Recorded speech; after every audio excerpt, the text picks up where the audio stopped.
Student, आज हम बात करने वाले हैं नीट 2019 का क्वेश्चन है मेज द कॉलम। मेज द कॉलम में हमें दो कॉलम गिवन है, column first column second. Column first के अंदर हमें गिवन है कुछ जिनोन के कंपाउंड, जैसे हम यहाँ पर भी देख सकते हैं XCF4, XCF6, XCOF4, XCO3, ये सभी कॉलम फर्स्ट के अंदर हमें जिनोन के कुछ कंपाउंड गिवन है। कॉलम सेकंड के ऊपर आते हैं, कॉलम सेकंड के अंदर हमें इन्हीं कंपाउंड से कुछ स्ट्रक्चर गिवन है, हमें इनको मैच करना है कि कौन सा कंपाउंड की कौन सी स्ट्रक्चर होगी। ठीक है, ऐसा ही करते हैं अपन मेज द कॉलम के अंदर। तो सोल्व करते हैं, देखते हैं कि कौन सा कंपाउंड की जो स्ट्रक्चर है वो किस तरह की होगी। ठीक है, फर्स्ट देखते हैं XCF4 को। अगर हम बात करें XCF4 की, जैसा हम जानते हैं कि XCF4 के अंदर जो जिनोन है वो लेस इलेक्ट्रोनेगेटिव वाला एलिमेंट है, तो ये क्या होगा हमारा सेंट्रल एटम। यहाँ पर तो हमने ले लिया जिनोन। जिनोन का कितने केस में हम जानते हैं कि यहाँ पर टोटल कितने इलेक्ट्रॉन होंगे, हम जानते हैं आउटर मोस्ट शेल के अंदर 8 इलेक्ट्रॉन होंगे। ठीक है, इन 8 इलेक्ट्रॉन के अंदर अगर हम देखें तो 4 जो इलेक्ट्रॉन है वो तो क्लोरीन के साथ बॉन्ड बना देंगे। तो अगर मैं यहाँ पर एक रफ डायग्राम बना देता हूँ, ये यहाँ पर 4 फ्लोरीन। ठीक है, इसी बात हम देख सकते हैं कि जिनोन के पास सभी भी क्या है, 2 लोन पेयर है। तो अगर हम बात करें बॉन्ड पेयर और लोन पेयर की, तो यहाँ पर हम देख सकते हैं कि 4 तो है बॉन्ड पेयर, एक हो गया ये सेकंड, थर्ड और ये फोर्थ। तो यहाँ पर है 4 तो है बॉन्ड पेयर और 2 है लोन पेयर। एक लोन पेयर ये हो गया और एक लोन पेयर ये हो गया, 2 है लोन पेयर। ठीक है, देखो 4 तो है लोन पेयर, 2 है और 4 तो है बॉन्ड पेयर और 2 है लोन पेयर। तो यहाँ से हम देख सकते हैं कि इसका जो हाइब्रिडाइजेशन होगा वो किसका रहेगा, sp3d2। ठीक है, ये होगा sp3d2, यही हो जाएगा। अब देखो हाइब्रिडाइजेशन है sp3d2 और यहाँ पर क्या है 4 बॉन्ड पेयर और 2 लोन पेयर। तो इसकी जो स्ट्रक्चर होगी वो किस हो जाएगी, स्क्वायर प्लेनर यही होती है। यहाँ पे इसकी जो स्ट्रक्चर होगी वो कैसे हो जाएगी, स्क्वायर प्लेनर। ठीक है, नेक्स्ट चेक करते हैं सेकंड हमें गिवन है XCF6। XCF6 के अंदर अगर हम देखें तो यहाँ पर जिनोन है, उसकी जो इलेक्ट्रोनेगेटिविटी वो कम है, ये तो हो जाएगा क्या सेंट्रल एटम। जिनोन के अंदर वापस अगर हम बात करें आउटर मोस्ट शेल की, तो वहाँ पर 8 इलेक्ट्रॉन होंगे। 8 इलेक्ट्रॉन में से जो 6 इलेक्ट्रॉन तो फ्लोरीन के साथ सिंगल बॉन्ड बना लेंगे, सिग्मा बॉन्ड बना लेंगे। यानी कि अगर हम बात करें रफ डायग्राम की, तो कुछ इस तरह का स्ट्रक्चर होगा, जिनोन के साथ 6 फ्लोरीन ऐसे सिंगल बॉन्ड के साथ जुड़े होंगे। ठीक है, अभी हम देख सकते हैं कि जो यहाँ पर 8 इलेक्ट्रॉन है उनमें से 2 इलेक्ट्रॉन अभी भी बचे हुए हैं, यानी कि लोन एक ही लोन पेयर है यहाँ पर। तो यहाँ पर है 6 तो बॉन्ड पेयर और एक है लोन पेयर, यानी कि 6 तो है लोन पेयर और एक है बॉन्ड पेयर। 6 तो है बॉन्ड पेयर और एक है लोन पेयर। ठीक है, अगर हम बात करें इसके हाइब्रिडाइजेशन की, तो इसका हाइब्रिडाइजेशन क्या हो जाएगा, sp3d3 हो जाएगा।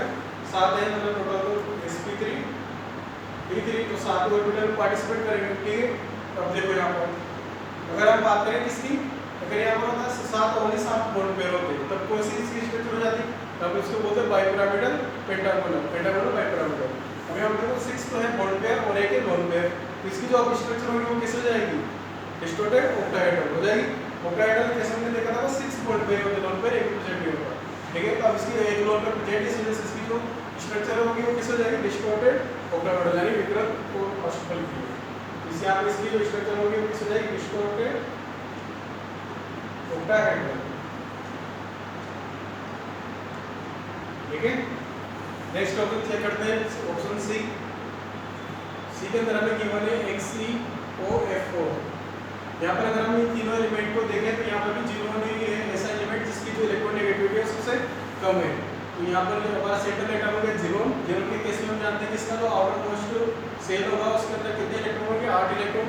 इन 8 इलेक्ट्रॉन में से जो 4 फ्लोरीन है वो सिंगल बॉन्ड के साथ जुड़े होंगे। यहाँ पर हमने 4 फ्लोरीन सिंगल बॉन्ड के साथ जोड़ दिए। ठीक है, एक रफ डायग्राम बना लेते हैं ताकि यहाँ से क्या करेंगे, क्या कर लेंगे, यहाँ से हाइब्रिडाइजेशन निकालेंगे तो उसकी हम स्ट्रक्चर बता देंगे। उसके बाद देखो जो एक ऑक्सीजन हम जानते हैं, ऑक्सीजन के पास 6 इलेक्ट्रॉन होते हैं, इसलिए इसका ऑक्टेट कंप्लीट करने के लिए डबल बॉन्ड के साथ जिनोन के साथ जुड़ जाएगा। ठीक है, अभी भी यहाँ पर क्या है, जिनोन के पास अगर हम देखें तो एक लोन पेयर अभी भी बचा हुआ है। तो यहाँ पर अगर हम बात करें बॉन्ड पेयर की, तो यहाँ पर हम जानते हैं कोई भी अगर डबल बॉन्ड के साथ जुड़ता है उसके अंदर एक तो सिंगल बॉन्ड होता है और एक सिंगल बॉन्ड होता है और एक पाई बॉन्ड होता है। तो अगर हम बात करें बॉन्ड पेयर की, तो इसका जो बॉन्ड पेयर होता है 1, ठीक है, तो बाकी के 4 हो गए, यानी टोटल बॉन्ड पेयर हो गए 5 और एक हो गया हमारे पास लोन पेयर। अगर हम बात करें बॉन्ड पेयर की तो 5 तो एक बॉन्ड पेयर दिख रहा है सबको, 1 2 3 4 और 5, 5 तो बॉन्ड पेयर और एक क्या है लोन पेयर। ये क्या है, एक लोन पेयर, तो ये एक हो गया लोन पेयर। ठीक है, अब देखो 5 तो है बॉन्ड पेयर और एक है लोन पेयर, तो इसका हाइब्रिडाइजेशन क्या हो जाएगा sp3 d2। लेकिन हम जानते हैं कि अगर हाइब्रिडाइजेशन अगर सेम है तो लेकिन उनकी फिक्स नहीं है कि उनका जो ज्योमेट्री या स्ट्रक्चर है वो भी सेम है, वो किसके ऊपर डिपेंड करता है, number of bond pair number of lone pair के ऊपर। यहाँ पर अगर हम देखें तो यहाँ पर जो हाइब्रिडाइजेशन होगी sp3 d2 है, यहाँ पर जो हाइब्रिडाइजेशन है वो है sp3 d2। लेकिन अगर हम यहाँ पर बात करें बॉन्ड पेयर और लोन पेयर की तो दोनों भी कैसे हम देख सकते हैं, यहाँ पर नंबर ऑफ बॉन्ड पेयर 5 है, वहाँ पर 4 है, इसी तरह लोन पेयर भी क्या है डिफरेंट डिफरेंट है। तो अगर हम बात करें इसकी स्ट्रक्चर की तो इसकी स्ट्रक्चर कैसे हो जाएगी, इसकी स्ट्रक्चर हो जाएगी 5 में बॉन्ड पेयर और एक है लोन पेयर। तो यहाँ पर इसकी स्ट्रक्चर हो जाएगी कैसे, स्क्वायर पिरामिड।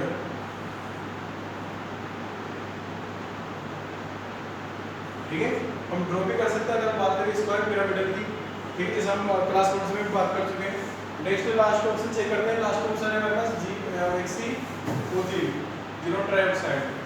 अब देखो यहाँ पर भी ऑक्सीजन की इलेक्ट्रोनेगेटिविटी ज़्यादा है जीनोन से, तो जीनोन क्या हो जाएगा आगे सेंट्रल एटम, जीनोन की आउटमोस्ट सेंटर है 8 इलेक्ट्रॉन।